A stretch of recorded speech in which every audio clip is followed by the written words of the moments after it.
So let's talk about limiting beliefs. So you may be wondering, why limiting beliefs, or, kind of like, why would you pick that as a topic, like a key topic? So for myself, I know that I personally struggle with imposter syndrome, right? So whether it's, going back to, when I first got into consulting, from a technical perspective, like I was literally thrown into a training manager position for a technical organization that I had no background in. All I was a Spanish teacher at some point. And then, Sure. here it is, I show up at this company. I'm like, well, what do I do with these people? Kind of feels like when you bring a new baby home, like, what are you going to do with this thing?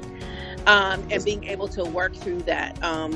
Even when, you've accomplished things, you don't sit there long in the accomplishment. And I don't mean in a braggish way. I mean in a way of, I did a good job. How am I going to move forward? It's more of, oh my God, I got this. Like, what's next? And I don't know if I can do this. And, you feel like a fraud. You feel like, you just slid through the cracks type thing.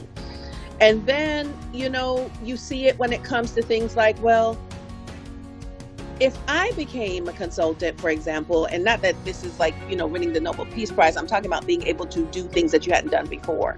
So if you can somehow find it within you and, those around you, and the work that you're willing to do to learn new skills, or to be in uncomfortable environments, or that sort of thing, what happens on the other side of that fear? What happens on the other side of you not talking yourself out of doing things? And so that's where, when I started to, read up on it and listen to more broadcasts, I've turned into my dad where I like shows like 60 Minutes. I don't even know if 60 Minutes is on anymore. But, those types of news related shows, I was like, oh, so there's a name for just feeling like I'm about to be sick before I go into this interview. There's a name for feeling like, fake it till you make it, and you feeling like crap, before you go, and sometimes even during, And so I started to dig in that peeling back of the layer about, imposter syndrome, I found this thing called limiting beliefs.